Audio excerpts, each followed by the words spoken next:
በሁለት እግር ሶስት ዛፍ ውሃን ሽጬ ኮዳ የገዛውለትና ሌሎችም የተኖሩና የተመነቡ ተረቶች። ደራሲ ጠርሲዴ ከበደ፣ ተራኪ ዓለም እንዳለ። በሁለት እግር ሶስት ዛፍ።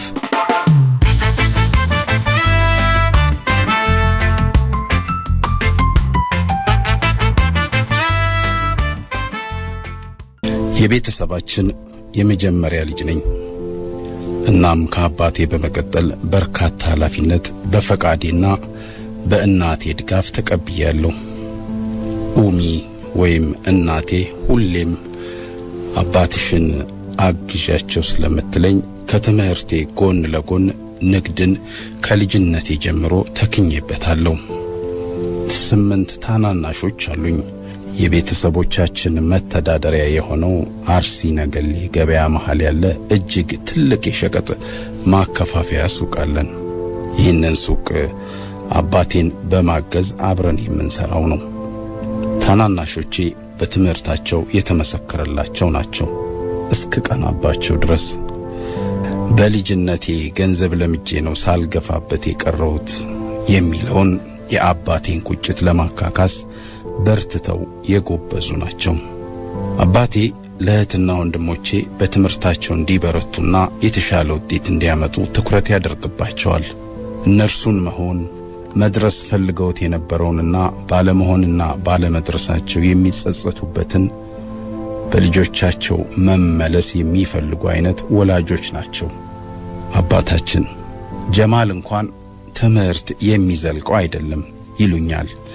የቁርአንን 30 ጁዞች ለማክተም መዘግየቴ ሐዲስ መማርንም ከኩዮቼ ኋላ መጀመሬ ሳይሆን አይቀርም እንዲሉ ያደረጋቸው። በርግጥ እነርሱ እንደሚሉኝ ትምህርት የሚከብደኝ ሆኖ እንኳን አይመስለኝም። በትምህርት ቤት ውስጥ እንኳን የአባቴን ብቸኝነት ስለማስብ ቀልቤን ሰብስቤ ስለማልማር ብዙ ትምህርቴን አልከታተልም። እኔም ምናልባት የእነርሱም ነው ማለትን ተቀበልኩ መሰለኝ። ፍላጎት ማጣት ጀምሬ ወደ ንግዱ በደንብ ገባሁበት። እንዲህም ሆኖ የሚሳካልኝ ነገር ይመስለኛል። ከሁሉ የዘገየው በሆንም በኡስታዞቼ የተወደድኩ ነበርኩኝ። ንግዱን ስል አጥብቄ ያልተማርኩት ትምህርት ውጤትም ለዲግሪ ፕሮግራም አጨኝ። አርሲ ዩኒቨርሲቲ ተመደብኩ። አባቴ በአግባቡ እንደማልማር ከሚያስቡት የመጀመሪያውና ዋናው ስለሆነ መሄዴን አልደገፈልኝም። ግድ የለም እስኪ ሞክርና ይመለስ ያለችኝ ብቸኛ ሰው ኡሚ ወይም እናቴ ነበረች። ጊዜው ደርሶ ወደ ዩኒቨርሲቲ ገባሁ። በየመሃሉ የመጣው የአባቴን ሥራ ማገዝ ቢሆንም ጎን ለጎን ያለ ኃላፊነቴ ነው። በቢዝነስ ማኔጅመንት 3 ዓመት ተምሬ ዲግሪ ይዤ ተመለስኩ። ተስፋ የማያደርጉብኝ ግን ደግሞ ትንሽ የማስገርማቸው ሰው ነኝ። ልቡ የዋህ ስለሆነ አላህ ረድቶት ተመረቀ እንጂ የጀማልና የትምህርት ነገር ይላሉ አባቴ። ከዩኒቨርሲቲ ከተመረቅኩ በኋላ በደንብ ወደ ንግዱ ገባሁበት። ሁለተኛ የሸቀጥ ሱቅ ጨመርን። ጎበዞኜ ስራውን እሰራለሁ። አባቴ በደንብ ሲደሰትብኝ መመልከት ጀመርኩ። ደስታቸው ቢያስደስተኝም ለንግድ ብቻ የተፈጠረና ለሌላ ሁሉ የተዘጋ አእምሮ ያለው ሰው አድርገው እንደሚያስቡኝ ስለሚሰማኝ ቅር ይለኛል። አላ አይደል ውስጤን ይበላኛል። የምወዳት ልጅ አለች፣ ማግባት እፈልጋለሁ አልኳቸው አባቴን። ልብ የፈቀዳትን አግኝተ ነው ልጅ አሉኝና ለስላሳ ፈገግታ ፈገጋሉ። ብዙም ሳይቆይ በደንቡ መሰረት ቤተሰቦቼ የወደድኳትን ጠይቀው ዳሩኝ። ሚስቴ ፈቲሃ ትባላለች። የ5ኛ ታናሽ እህቴ ጓደኛ ናት። አብረው ነው የተማሩት። ከሐዋሳ ዩኒቨርሲቲ ዘንድሮ ነው አብረው የተመረቁት። ፈቲሃ በእኔ ሕይወት ውስጥ ክስተት ናት። አንተ ትምህርትህን ብትቀጥል እንዴት ያለ ጎበዝ እንደሚወጣ አለችኝ። ለመጀመሪያ ጊዜ ስለኔ ችሎታ በእርግጠኝነት የሚያወራ ሰው ተገኘ። ባክሽ እኔ ትምህርት አይሆንልኝም አልኳት። ይህንን ልበላት እንጂ በእኔ ያላት እምነት አስገርሞኛል። በእርግጠኝነቷ ትንሽ አጀግናኛለች። ወላሂ አንተ ራስህን አታውቅ። የሚቀጥለው ዓመት እቅዳችን ኑሯችንን ሐዋሳ ወይ ሻሸመኔ እናደርጋለን። እኔ በመደበኛ ፕሮግራም፣ አንተ በቅዳሜና እሁድ ፕሮግራም ማስተርስ እንመዘገባለን። ትምህርታችንን እንቀጥላለን።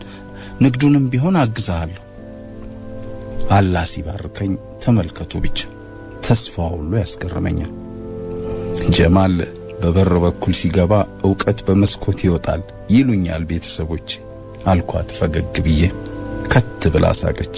የምሯን ከት ብላ ባለማቋረጥ ይቅርታ ባላ። ሳቋ ያቋርጣታል። አብሬያት ስቃለሁ። ምን እንዳሳቀኝ ታውቃለች? ትምህርት ባለመቻሌ። ኖ የተጠቀሙት ተረት ነው እንጂ ጭራሽ አንተ ደግሞ ደግመ ስታወራው ነው ያሳቀኝ ያሉኝ ነዋ። ታዲያ አሁንም ሳቅ። እንኳን ቤተሰቦች አንተ ራሱ አላወቅከውም ያለህን ጉብዝና። እኔ ግን አምኜብሃለሁ እንደምትችል። አይበቃህም የኔ በአንተ መተማመን? ይበቃኛል የኔ ፈቲ። በሚስቴ ሐሳብ ወደ ሐዋሳ ሄደን ልንኖር ተስማማን። ወሰንኩ። ለቤተሰቦቻችን ትምህርት ተመዝግበን ቤት ተከራይተን ለሱቅ የሚሆን ቦታ ተከራይተን ስንጨርስ ነው ያሳወቅናቸው። ይሄም የሱ ሐሳብ ነው። የተቃወመን ቤተሰብ አባል አልነበረም። ያው እንደተለመደው የትምህርቴ ጉዳይ ባይዋጥላቸውም ሚስቴ እንደሚችል የምታምንበት ባል በመሆኔ ውስጤን የሚያጀግን ስሜት ይሰማኛል። በልቤ የኔ ፈቲያ አላህ አንቺን ለኔ መርጦ ሲያደርግሽ በብዙ እንደተሸለምኩ ይሰማኛል እላለሁ። መልአኩ ጅብሪል ለመጀመሪያ ጊዜ የአላህን ቃል ይዞ የመጣ ጊዜ ከፍተኛ ፍርሃትና ጭንቀት ላይ ሳሉ ከዲጃ ያጽናኗቸውን ማጽናናት ከደራስነት ጊዜ ታስታውሰኛለች። ምንም አይነት ጭንቀት ሊገባህ አይገባም። የከዲጃ ነፍስ በበላይነት በሚቆጣጠረው አምላክ የአላህ መልእክተኛ ነቢይ ተደርገ ለዚህ ሕዝብ ሳትላክ አልቀረህም። አንተ መልካም ስብዕና የተላበስክ፣ ለቤተሰቦች ጥሩ፣ በቃልህ የምታድር፣ እውነተኛ፣ ዘውትር ለተቸገሩ ሰዎች የምትደርስ ለጋስ ሰው በመሆን አላህ በምንም መንገድ አያሳፍረንም በማለት እንዳጽናኗቸው ያለ እምነት በየማለዳው ከዓይኖቿ እታደማለሁ። ሃይማኖታዊ ዕውቀቷ ያስገርመኛል። ቁርአንን አፍዛለች፣ ሐዲሶችን ታነባለች፣ ያነበበችውንም ትኖራለች። በዓለማዊ ትምህርቷ ንቁና ምስጉን። በዚህ የሚሰማኝ ደስታና ኩራት ደግሞ ሌላ ነው። ነፃነቷን የምታገኝበት ስፍራዋ ነኝ። ቀልዷ፣ ልፊያዋ፣ ሳቋ፣ ጨዋታዋ ሁሉ የሕፃን ይሆንብኛል። አንዳንድ ጊዜ ለብቻዬ ስቃለሁ። ምርጫዋ ሁሉ ከሕፃናት ጋር መዋል ነው። ቤተሰብ ፕሮግራም ኖሮን ቤተሰብ የተሰበሰበበት ስንገናኝ ምርጫዋ ሕፃናት ያሉበት መሆን ነው። አብራ ስትጫወት ትውላለች። የጀማል ሚስት ነገር ይሉናል ቤተሰቦቻችን። ከልጅ ጋር መዋል፣ ከልጅ ጋር መጫወት ከድሮም ባህሪዋ ነው ይላሉ እናቷ። እኛስ እኛ ነን። ሌላ ቦታ ስትሄድ እስኪ እንደ አዋቂ እንድትሆን አስመክራት። አባቴ እንዲህ በማለታቸው አልገረምም። ሳቅ ብዬ አልፋቸዋለሁ እንጂ። ቁርአን ያስቀሩን ኡስታዝ ሐዲስን ማንበብ የጀመርኩ ጊዜ ስለ አይሻ ያሉኝን አረሳም። ንጹሕ ልቧ ለነቢ እረፍታቸው ነበር። እሳቸው መች አይሻዬ የምትሰጠኝን እረፍት ታወቁልኝ። ልቧ እንደ ሕፃን ንጹሕ ነው። ሐዋሳ ገብተን ኑሮ ሰምሮልን እየኖርን ነው።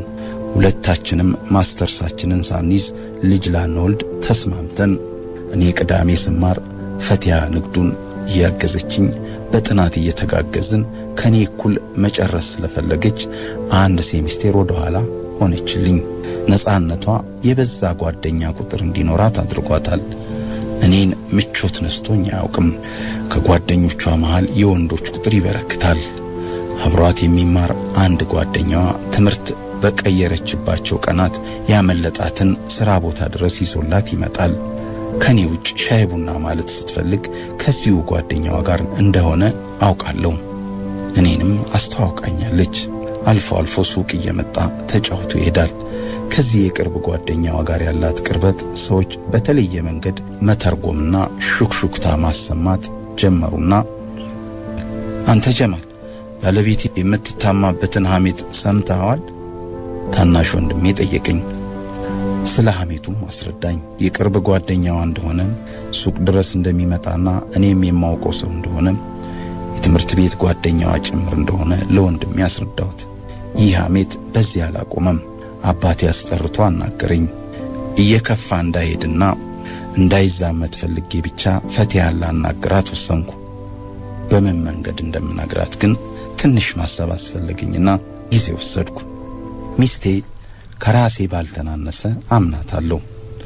እንዲህ ላለው ተግባር በፍጹም ጥርጣሬ አይገባኝምና ለአሉባልታው ግን ልጓም ልናበጅለት ስለሚገባ በምን አይነት መንገድ ብነግራት እንደማታዝንብኝ ለማሰብ ነው ጊዜ ፈጀብኝ። ፈቲያዬ፣ በመጀመሪያ ይቅርታ ይሄንን ላወራሽ በመምጣቴ። ነገር ግን የሰዎችን ሐሜት ማስቆም ስላለብኝ ብቻ ነው ላወራሽ የመጣሁት።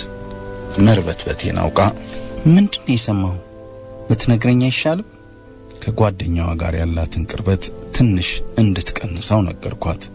ቢያንስ ሰውን ለወሬ የሚጋብዝ አይነት ጓደኝነት እንድትቀንስ ስፈራ ስቸር ነገርኳት። እንዲህ ተጨንቄና ጊዜ ወስጄ አባብዬ ነገርኳት። ሐሜት ለሳምንት የዘለቀ ህመምና ኩርፊያ ያስከተለብኝ አውቃለሁ። ከሰዎች በሰማሁት ሐሜት መጥቼ አንቺን ሳወራሽ እንዲህ እንደሚያምሽ ግን ደግሞ መቆም ስለነበረበት ብቻ ነው የነገርኩሽ። በጣም ይቅርታ የኔ ዓለም። አንድ ቀን እንኳን ተሳስቼ አንተ ባሌ ባትሆን የሚል እምነት ኖሮኝ አያውቅም። ሕይወቴ ነህ። ምን ጎድሎኝ ሌላ ልመለከት? ሰዎች በመጡበት መንገድ ብትመልስና በራሳቸው መንገድ አረጋግጠው ቢያፍሩ ይሻል ነበር።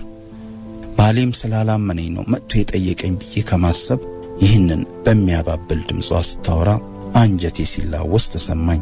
ምን ባደርግ ልክሳት እንደምችል ተጨነቅኩ። አጥፍቻለሁ የኔ ሚስት፣ በጣም ይቅርታ። ልክስሽ እፈልጋለሁ፣ አይለመደኝም። ምን በማድረግ ልካስሽ ስላት ከልቤ ነበር። በቀደም ያየሁት በጣም የሚያምር ቀሚስ አለ፣ እሱን ግዛልኝ፣ ደሞም ኬክ ጋብዘኝ አለችኝ። ንጹህ ልቧን አይቼዋለሁኝ።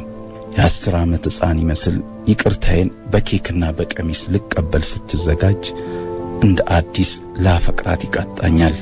ደግሞም አፈቅራታለሁ እንጂ እናቴ ልጆቿን ስትወልድ በላይ ስለሆነ ፍቅሯን ታናናሾቼ ተሻምተውኝ ይመስለኛል ብዙም ሳላውቀው ነው ያደግኩት።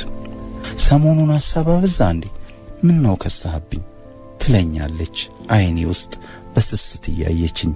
ይህን መሳይ ስስት ከናቴ እንጂ ከሚስቴ ከእህቴ ከጓደኛ ሊገኝ እንደማይችል አውቃለሁ።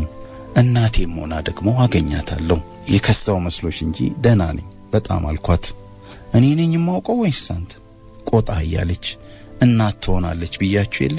አድካሚ ስራ ውሎ አሳልፌ ስመጣ ዛሬ የምትወደው ምግብ ነው የሰራውል ስትለኝ ልጅ ሳለው እናቴ የገበያ ቀን ሲሆን አባቴን ሄጄ ሳግዛቸው እንደሁል አባትህን ሄደ ዛሬ አግዛቸው፣ የገበያ ቀን ስለሆነ ስራ ይበዛባቸዋል፣ ለምሳህ የምትወደውን ጨጨብሳ ሰርቼልሃለሁ፣ ስትመጣ ደግሞ ምሰራልህን አታውቅም የምትለኝን ታስታውሰኛለች።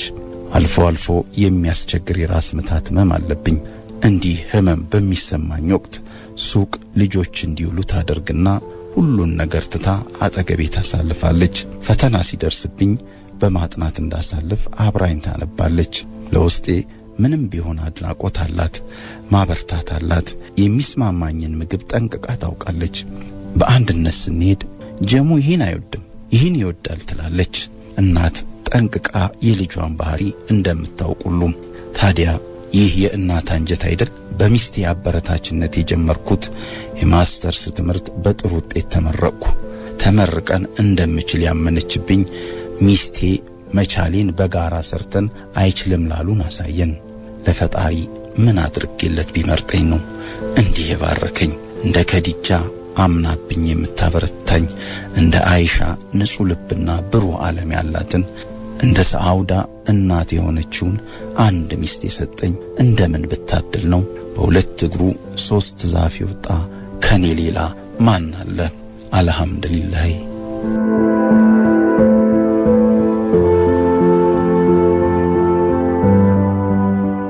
በሁለት እግር 3 ዛፍ ውሃን ሽጬ ኮዳ የገዛውለትና ሌሎችም የተኖሩና የተመነቡ ተረቶች።